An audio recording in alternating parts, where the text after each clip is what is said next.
Mr. Jinnah is a sword of Islam resting in a secular scabbard. Mr. Jinnah جو ہے وہ تو اسلام کی تلوار ہے. ہاں نیام جو ہے جس کے اندر وہ تلوار ہے اس میں کچھ سیکولر رنگ موجود ہے.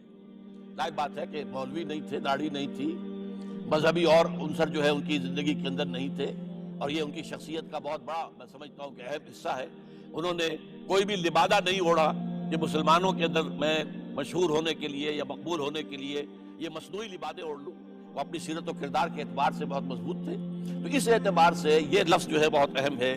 بہرحال قائد اعظم نے پاکستان بنایا, اور پاک قائد اعظم کے لیفٹیننٹ کہہ لیجئے, نائب کہہ لیجئے, انہوں نے پاکستان میں چند ہی مہینے بعد قائد اعظم کے انتقال کے بعد قرارداد مقاصد پاس کرا کے پاکستان میں نظام خلافت کی بنیاد قائم کر دی. The constitutional basis of خلافہ is present in the objectives resolution جو اب ہمارے کانسٹیٹیوشن کا آرٹیکل 2A ہے. اس میں مانا کہ خلافت ہے کیا؟ essentially what is خلافہ؟ حاکمیت اللہ کی, خلافت انسانوں کی. to be more particular خلافت مسلمانوں کی جو اللہ کو مانتے ہیں. حاکم وہ ہے, اس کا نمائندہ رسول ہے. جو حکم اللہ اور اس کے رسول کی طرف سے آ جائے وہ تو واجب التعمیل ہے, اس کی تو اطاعت کرنی ہے. اس کے اندر خلافت کا معاملہ ہوگا امرہم شورا بینہم, باقی معاملات اپنے مشورے سے طے کر لو. ہاں جو واضح حکم اللہ کا آ گیا قرآن میں, جو واضح حکم رسول کا آ گیا حدیث سے صحیح میں, وہ لازم ہے. اس کو آپ جو ہے اس سے آپ جو ادھر ادھر نہیں جا سکتے. یہ خلافت ہے. And this has been absolutely clearly specified in the objectives resolution. یہ حاکمیت اللہ کی ہے, اور ہمارے پاس جو اختیارات ہیں وہ ایک امانت ہے, مقدس امانت, سیکریٹ ٹرسٹ, جو کہ انہی حدود کے اندر استعمال کیے جائیں گے جو اللہ, جو قرآن اور سنت میں معین کر دیے گئے. دس از خلافہ. ایک آرٹیکل جو ہے وہ در حقیقت خلافت کی بنیاد کے قیام کے لیے دستور کے اندر کافی ہے, بشرطے کہ جیسا کہ میں بعد میں عرض کروں گا اس میں ایک جملہ اور ہوتا. جب یہ 2A کے طور پر لائے ہیں ضیاء الحق صاحب, اگر ایک جملے کا اضافہ ہو جاتا it will take precedence on the whole of the constitution. یہ دفعہ پورے دستور پر حاوی رہے گی, تو پھر اس کے بعد کسی دفعہ 227 کی ضرورت نہیں تھی, بلکہ یہ کہ اس کے مطابق جو ہے یہ پورا کا پورا دستور جو ہے وہ اسلامی بن جاتا اور خلافت کا بن جاتا. اب آئیے, اب جگر تھام کے بیٹھے, میری باری آئی.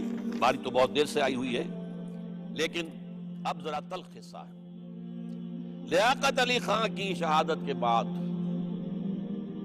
جو کہتے ہیں کہ اس کے بعد چراغوں میں روشنی نہ رہی, اسلام کا وہ کھیل ختم. کیا اسباب تھے, کون ذمہ دار ہے, یہ ایک علیحدہ بحث ہوگی.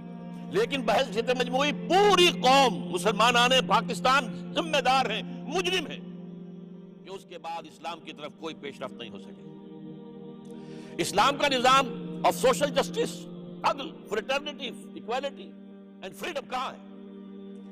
آپ کو معلوم ہے کہ سیاست اور حکومت پر وہ پورا رنگ جو ہے سیکولرزم کا وہ چھایا ہوا, اور اب روشن خیالی کے ذریعے سے اس میں جو نئی ڈائمنشنز ایڈ کی جا رہی ہیں, جو بات اور آگے سے آگے بڑھتی چلی جا رہی ہے, اس کا حوالہ حضرت ماقف صحیح دے چکے ہیں. اور نمبر 2, معیشت پر سود جس سے بڑھ کر کوئی گناہ اسلام کی روح سے نہیں ہے. کسی گناہ پر اللہ کی طرف سے چیلنج نہیں آیا. اس سود کے گناہ پر چیلنج ہے.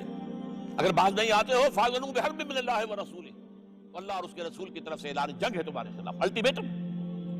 اور کسی کے بارے میں نہیں آیا, جس کے بارے میں حضور کی یہ حدیث بھی موجود ہے سنن ابی داؤد میں, الربا 70 حوبا, سود کے گناہ کے 70 حصے, کچھ چھوٹے ہیں کچھ بڑے ہیں. ایسروہا, اس میں سب سے ہلکا اس کے مساوی ہے ان ینکح الرجل امہ, کہ کوئی شخص اپنی ماں کے ساتھ زنا کرے. یہ سود. اور جس کو مفکر ہے پاکستان علامہ اقبال نے جو کہا, از ربا آخر چمی زائد فتن, کس نہ داند لذت قرض حسن. اس سود کے بطن سے کیا چیز پیدا ہوگی؟ یہ ام الخبائث ہے. اس سے تو خبائث ہی وجود میں آئیں گے, فتنے ہی وجود میں آئیں گے. آج کسی کو بھی قرض حسن کی جو نعمت ہے, لذت ہے, آپ کے پاس کوئی فاضل سرمایہ ہے اور کسی اور کی ضرورت ہے, آپ دے دیں, پھر وہ واپس دے دے گا آپ. آپ کے اندر جو اس کے اندر جو قصد دانت لذت قرض حسن از ربا جا تیرا دل چوں خشت و سنگ آدمی درندہ بے دندان و چنگ. اس سود کے ذریعے سے انسان کا باطن تاریک ہو جاتا ہے اور دل جو ہے پتھر ہو جاتا ہے, روڑے اور اینٹ کی طرح, پتھر کی طرح. اور وہ اگرچہ بھیڑیا نہیں ہوتا, بغیر اس کے بھیڑیوں کے دانت نہیں ہے, بھیڑیوں کا پنجہ نہیں ہے, لیکن وہ بھیڑیا بن جاتا ہے, وہ سود. یہ مفکر پاکستان خود قائد اعظم نے اسٹیٹ بینک آف پاکستان کا جب افتتاح کیا تو کہا ہے کہ اسلام کا ایک نیا نظام آپ کو اب تیار کرنا ہے. اس مغربی نظام معیشت میں انسان کو خیر نہیں دیا, بھلائی نہیں دی. یہ الفاظ موجود ہیں. انوگرل جو سیشن ہوا ہے, اجلاس تھا اسٹیٹ بینک آف پاکستان, اس بینکوں کے نظام کے بارے میں جو تلخ ترین حقیقت جہاں تک اقبال کی نگاہ پہنچی تھی, گاہ میری نگاہ تیز چیر گئی دل وجود, اس کے الفاظ میں آپ کو سنا رہا ہوں. این بنوک این فکر چالاک یہود, یہ بینک کیا ہے؟ یہ بینک داری یہودیوں کے چالاک اور عیار ذہن کی پیداوار, انہوں نے پیدا کی. پہلا بینک آف انگلینڈ یہودیوں نے جو ہے انگلینڈ میں قائم کیا ہے. اس سے پہلے یورپ میں بھی سود ممانعت تھی سود کی. جب تک پوپ کا اقتدار تھا سود وہاں جائز نہیں تھا, دونوں کمرشل بھی اور یوزری بھی, دونوں پر.